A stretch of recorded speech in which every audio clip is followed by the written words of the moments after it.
Son las 6 de la mañana. Llega la hora de la verdad.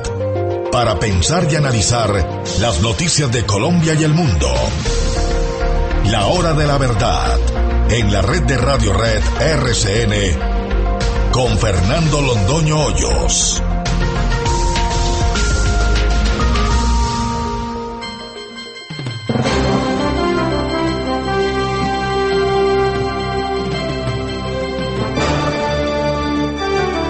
Buenos días. Son las 6 de la mañana de este martes 21 de octubre de 2014. Esta es la hora de la verdad. Y estos temas y asuntos que trataremos en la grata compañía de ustedes durante las próximas horas. Muy duro ha sido el paro de buses en Bogotá. Como siempre, paga el pato la gente de a pie. No están claros los motivos por los cuales los transportadores, los conductores de los buses desarrollan el paro. Hasta donde teníamos entendido, era una protesta porque se los hubiera sometido a pico y placa, lo que así a primera vista parece una decisión absurda del alcalde. Pues ponerle pico y placa a los que permiten el transporte masivo y colectivo no parece ser una solución muy inteligente para los problemas de movilidad en Bogotá. En todo caso, el paro continúa. Como siempre, aparecen los violentos, los salvajes, los vándalos, que le quitan toda dignidad a lo que puede ser una protesta legítima. En el momento en que surge la violencia, desaparece la legitimidad de lo que se está pidiendo.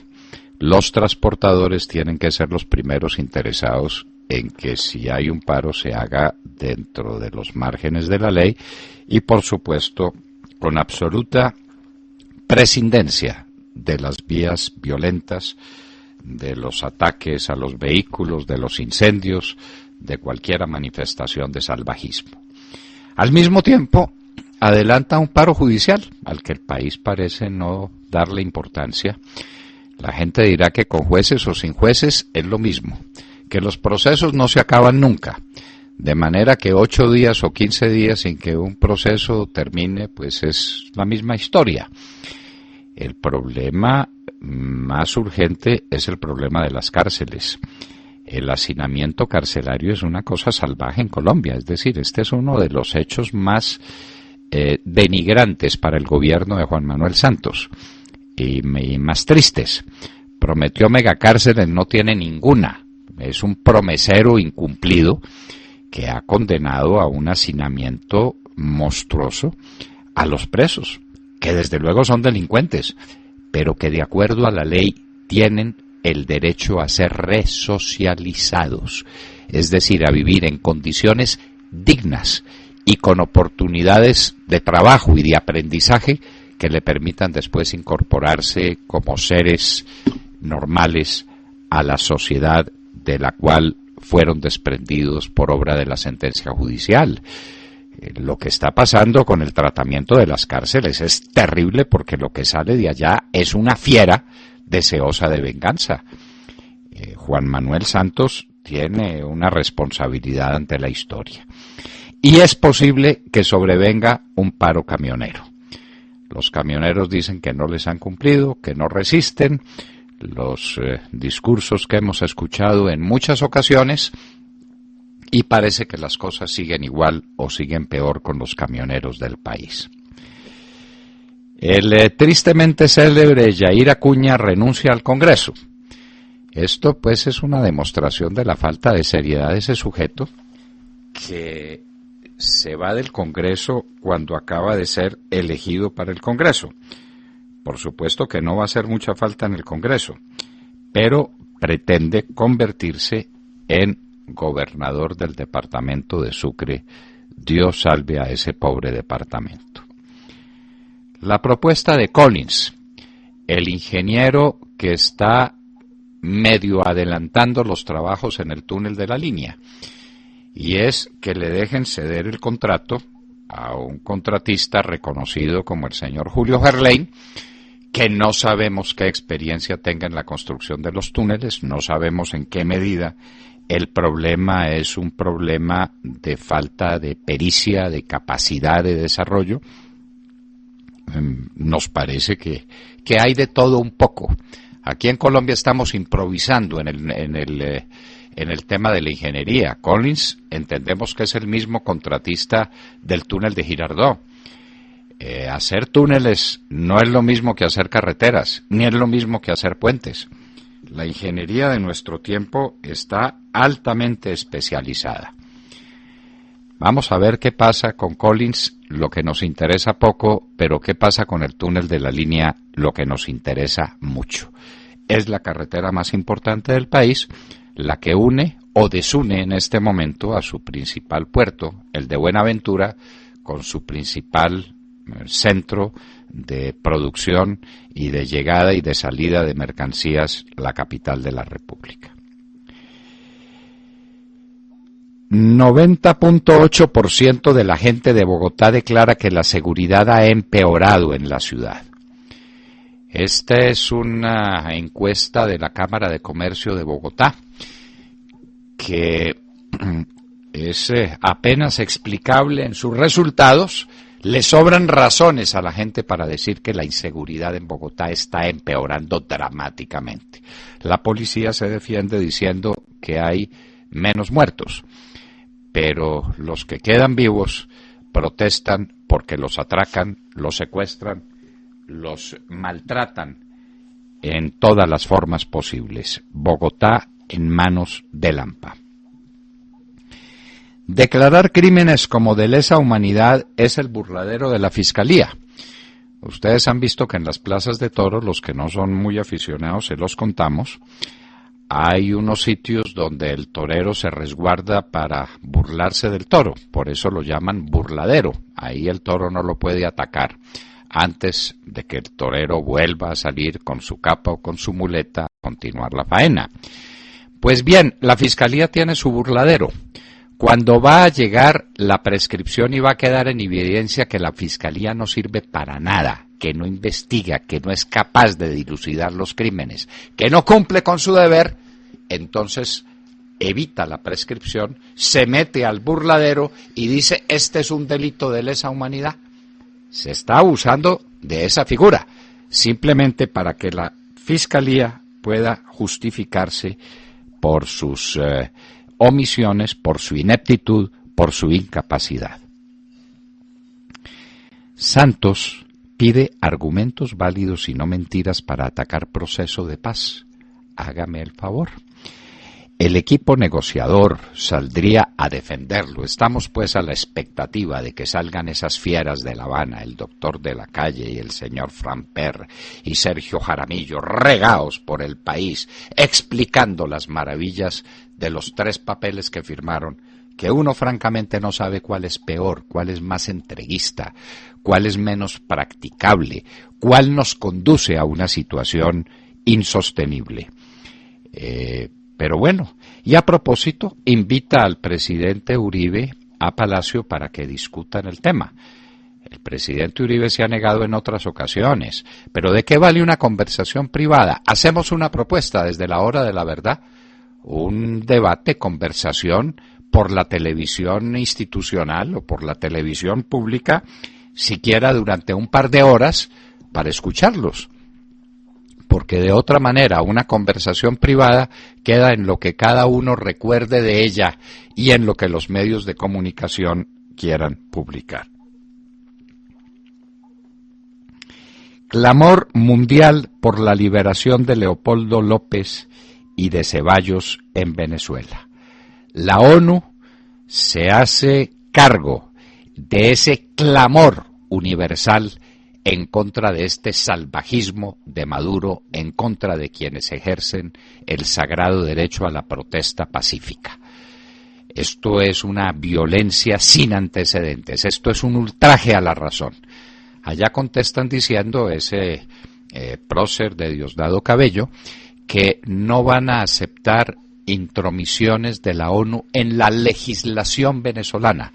No sea ignorante, señor Cabello, no es en la legislación venezolana, es en la práctica terrorista venezolana en contra de la función de la protesta. La tregua en Ucrania, vaya. En la última semana, 300 soldados muertos. No está la cifra de los que murieron del lado de los prorrusos. 300 soldados en una semana en tiempo de paz, por fortuna. Peña Nieto, el presidente de México, ofrece amplia recompensa por noticias de los 43 estudiantes desaparecidos. Esto es lo más duro y lo más vergonzoso que le ha pasado al Estado mexicano, que se le desaparezcan sin dejar rastro 43 estudiantes. Eso ocurre en el estado de Guerrero, allá donde queda Acapulco, para ubicarlos a ustedes en el mapa y en la idea que tengan de ese estado, el de Guerrero. Mónica Lewinsky, la exbecaria que tuvo relaciones nada santos con el presidente Clinton, sale otra vez a la palestra, crea un punto de mensajes de tweet o de Twitter o como se le quiera llamar. No estoy familiarizado con la Real Academia, que fue lo que decidió todavía sobre el particular, y se dice que eso podría afectar la candidatura presidencial de Hillary Clinton. Murió el modista Oscar de la Renta, que fue una verdadera leyenda en el mundo de las pasarelas y de la elegancia femenina. A los 82 años de edad, después de soportar varios años un cáncer, era originario de la República Dominicana. Hoy, primera reunión de estudiantes y el gobierno pro-Beijing en Hong Kong. Los estudiantes están protestando porque no les dejan ejercer la democracia. China dice que sí, que la ejerzan y que tengan libertad de escoger entre uno de los 3 candidatos que desde Beijing les llegue. Obviamente, pues es una burla a cualquier sentido democrático y los estudiantes protestan. Sigue la lucha en Kobane, en la frontera entre Turquía e Irak. Turquía admite que kurdos iraquíes vayan a combatir a Kobane.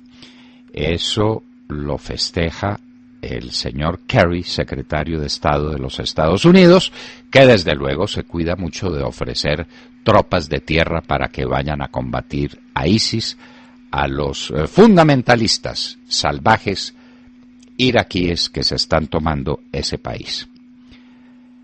Hubo sentencia condenatoria a 5 años de prisión contra el atleta paralímpico Óscar Pistorius. Este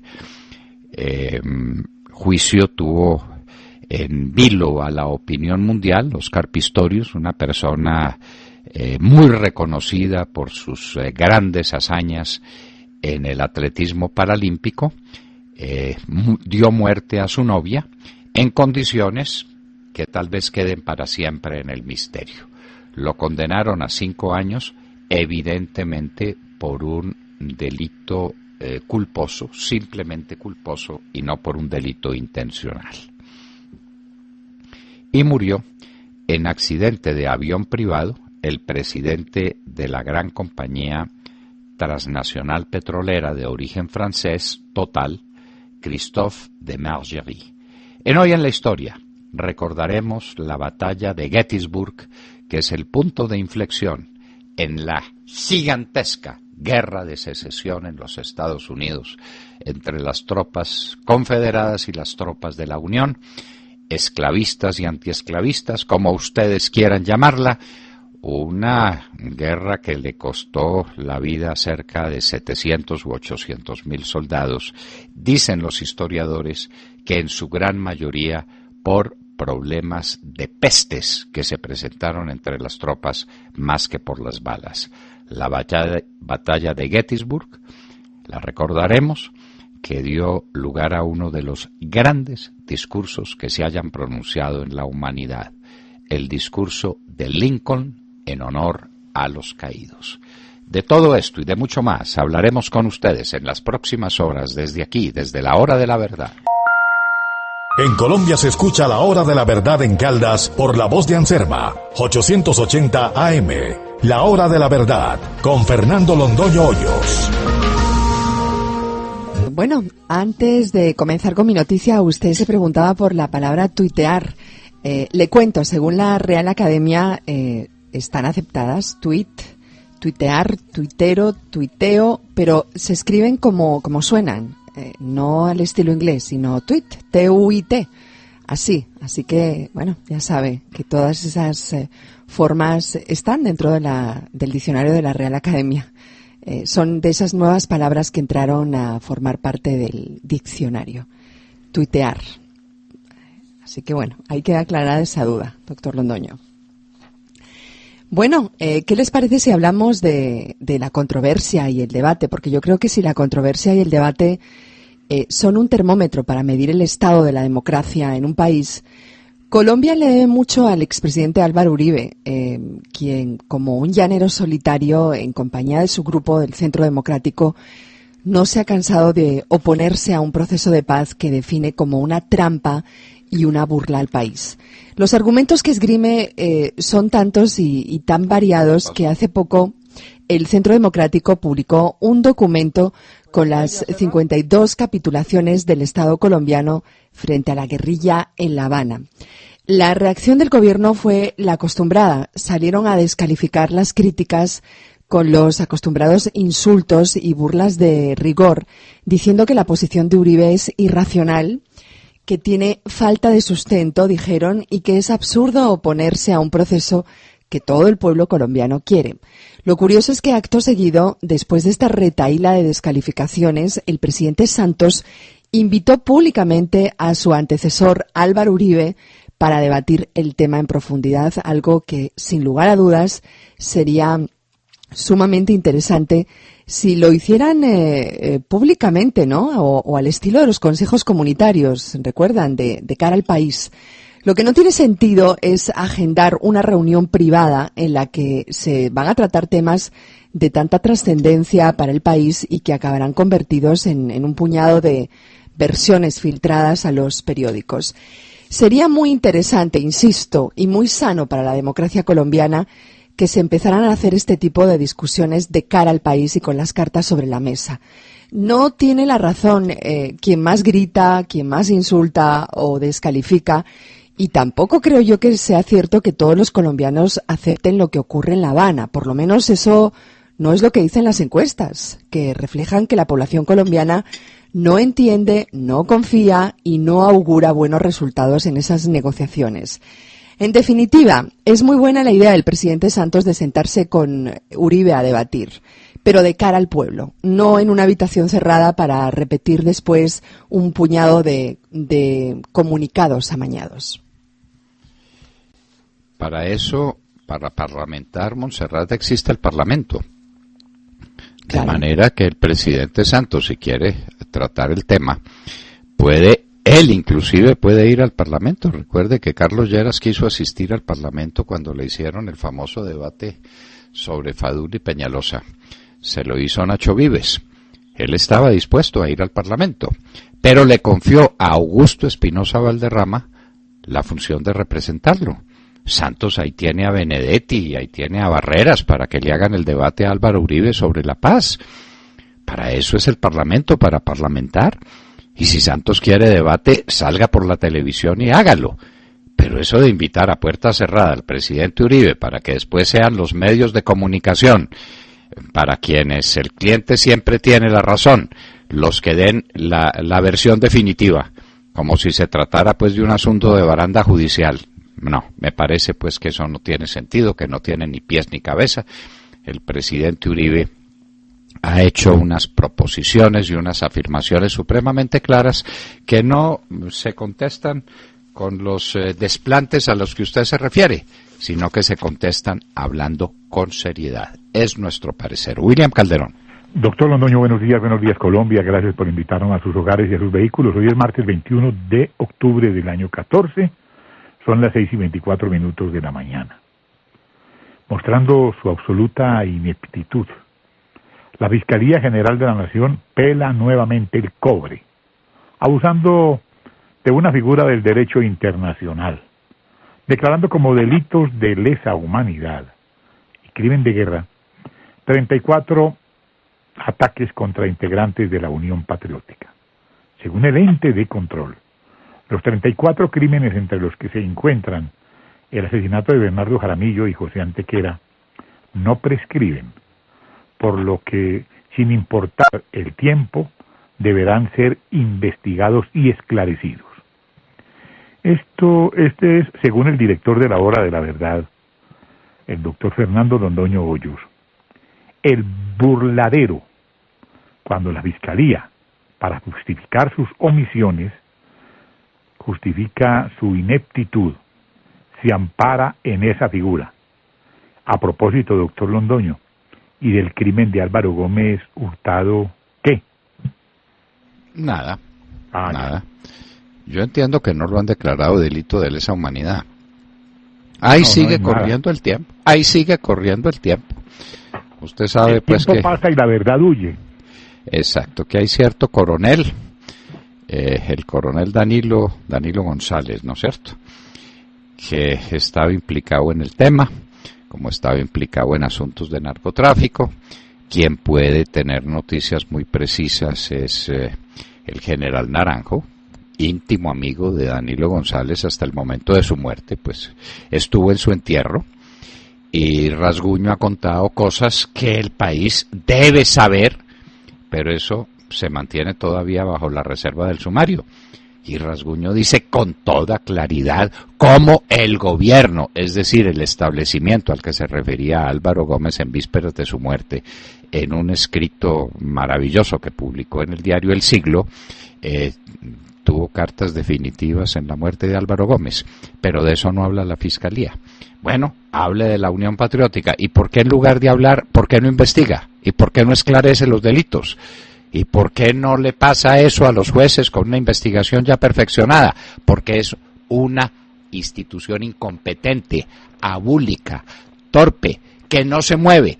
Y entonces cuando el toro la va a embestir, el toro de la prescripción se mete al burladero. Entonces esto puede seguir investigándose hasta el fin de los siglos, ¿no? Qué maravilla, qué tranquilidad para los colombianos.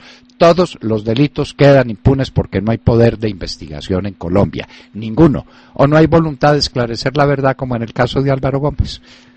Una verdad que se pudiera esclarecer con mucha facilidad, pero obviamente al fiscal no le interesa y a Juanpa tampoco. Y entonces el crimen de Álvaro Gómez se va a quedar en la impunidad. Bueno, en fin, ¿para qué seguimos en este tema? Nos vamos a los Estados Unidos, donde Cristina Londoño nos tiene noticias muy importantes. Cristina, buenos días. Hola papi, muy buenos días y muy buenos días a todos. Hoy les tengo varios titulares. Ayer el Centro para el Control de Enfermedades de los Estados Unidos finalmente hizo pública una guía estricta sobre cómo se deben proteger los trabajadores de salud al tratar pacientes con ébola. Las enfermeras, para evitar nuevos contagios, deben usar por lo menos 2 pares de guantes, máscara con capucha y el cuerpo entero debe estar tapado por estos trajes especiales. Un supervisor debe ver cómo se visten las enfermeras y cómo se quitan el equipo después de haber tratado a los pacientes para evitar que haya errores. Y en caso de que haya más pacientes, estos deberían ser trasladados a los 4 hospitales especializados que hay en los Estados Unidos para atenderlos. Las 2 enfermeras que se contagiaron del liberiano que falleció en Dallas están siendo atendidas en hospitales de Atlanta y de Maryland y se están recuperando al parecer satisfactoriamente. En tanto, en Dallas se levantó la cuarentena de 43 personas, incluyendo a la familia de Thomas Duncan, el liberiano que falleció. Su novia, con la que el hombre había venido a casarse a los Estados Unidos, Louise Strong, dice: podemos haber salido de cuarentena, pero seguimos de luto. Las autoridades de Dallas están pidiendo compasión para esas 43 personas que ya no están en cuarentena, especialmente para los 4 niños que hoy regresaron a las escuelas. En tanto, en Washington, en una mesa redonda, agentes del FBI le dijeron a líderes empresariales que tarde o temprano los van a hackear y que lo mejor es que tengan un plan. Según el FBI, los récords financieros de unos 500 millones, de récords financieros han sido robados. Es decir, que el 50% de los adultos de este país, unos 110 millones de personas, han sido víctimas de robo de los hackers. Según Robert Anderson, de la rama de servicios de crimen cibernético del FBI, los ladrones ahora pueden asaltar 15.000 bancos sin moverse de su casa.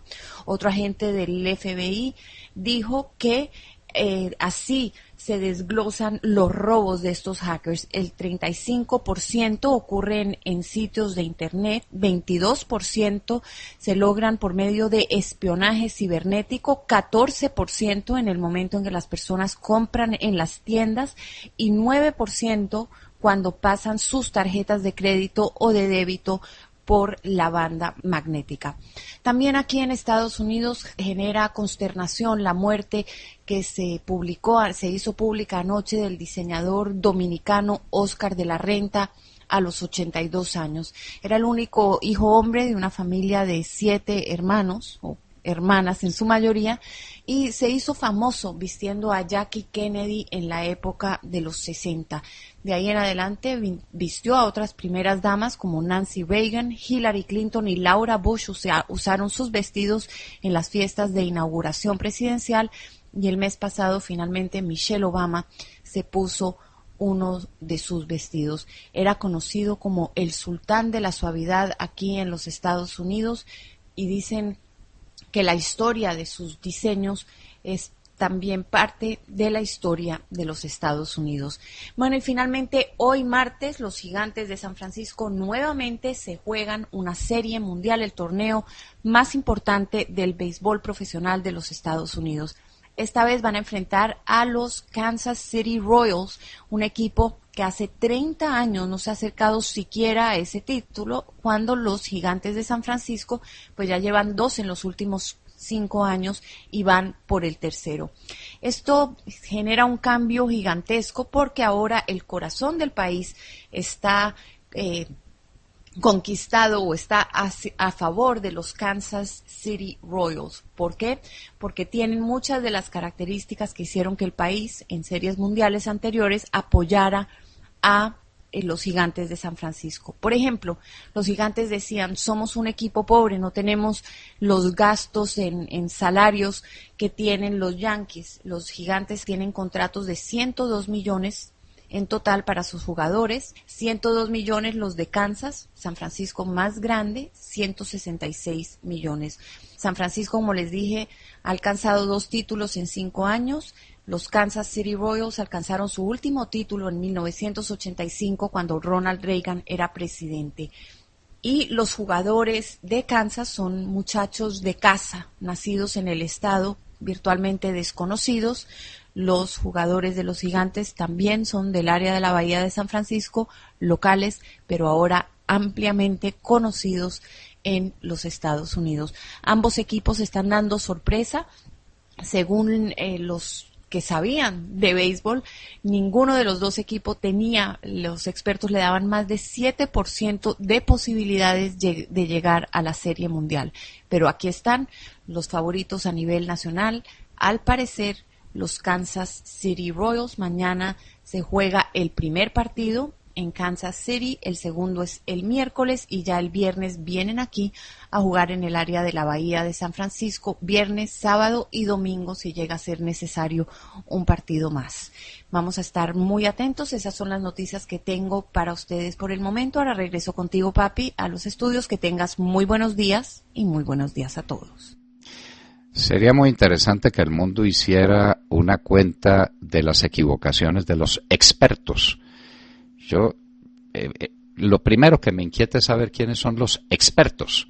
Siempre que pasa una cosa dice: los expertos consultados por el diario tal, los expertos consultados por la televisora, los expertos.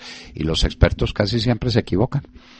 Un inventario, una relación de las equivocaciones de los expertos llenaría toda una enciclopedia. Pues los expertos se equivocaron con los Gigantes y especialmente con los Royals, que son un equipo de muchachos jóvenes de allá de Kansas City. Se equivocaron con ellos como se han equivocado tantas veces los expertos.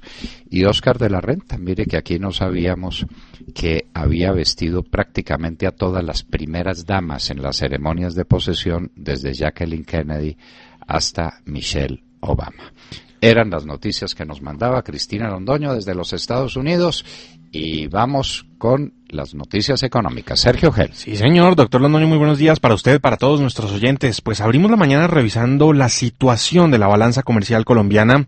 Esto tras el último reporte del DANE publicado ayer y en el que se hace un corte de cuentas de las importaciones para el mes de agosto y los primeros 8 meses del año. El resultado es el siguiente. En los primeros 8 meses de este 2014 se registró un déficit en la balanza comercial colombiana de 1.753.9 millones de dólares. Mientras en los primeros 8 meses del año las importaciones colombianas aumentaron en 6.8%, las exportaciones en esos mismos 8 meses se contrajeron en 2.7%, sumando 37.877 millones de dólares. En lo corrido del año, las importaciones manufactureras han aumentado en 4.5%, alcanzando los 31.222 millones de dólares. También ha habido un significativo aumento de un 23.2% en las importaciones de combustibles y de productos de las industrias extractivas. En agosto, el desempeño de las importaciones mostró una baja de 1.5%, se redujeron las importaciones al país y es una tendencia que pues esperaríamos, doctor Londoño, se siga registrando en la medida en que aumenta el precio del dólar. Ayer el dólar siguió con su tendencia alcista, la tasa representativa del mercado es de 2.065 pesos con 82 centavos, mientras que la última cotización Bloomberg registra un precio más bajo y hacia la baja de 2.063 pesos con 61 centavos. Ese es, doctor Londoño, el panorama del comercio exterior en Colombia. Un tema pues que seguiremos monitoreando muy de cerca y por supuesto ya veremos cómo cierra este 2014 en lo que tiene que ver con la balanza comercial del país. Lo cierto, doctor Londoño, es que en los primeros 8 meses del año las importaciones aumentaron en 6.8%, mientras las exportaciones se contrajeron en 2.7%. Lo que es una calamidad, es un desastre para el país que sus exportaciones caigan, especialmente las exportaciones que demuestran un país competitivo, es decir, las exportaciones manufactureras y provenientes del campo. Le hago el encargo de que nos tenga para mañana un datico muy preciso de cuáles fueron los saldos positivos de la balanza comercial en los años anteriores. Perfecto. Para No mañana solamente en el año pasado, sino en el antepasado y digamos en 5 años, para que veamos cómo Colombia era superavitaria en su cuenta de balanza de pagos y que ahora se volvió deficitaria. Eso es lo que se llama arruinar una economía. Viva Juanpa. Alejandro Ramírez. Buenos días a los oyentes de la Hora de la Verdad. En perjuicio del ciudadano común y corriente, los paros en Colombia están a la orden del día. El primero de los paros que aqueja de manera enorme a la ciudadanía es el paro judicial. El paro se motiva en 3 causas: sentar una voz de rechazo ante la reestructuración de la Fiscalía General, el inminente cierre de algunos despachos de descongestión y la nivelación salarial prometida por el gobierno para 40.000 funcionarios, promesa que según los manifestantes incumplió el gobierno nacional.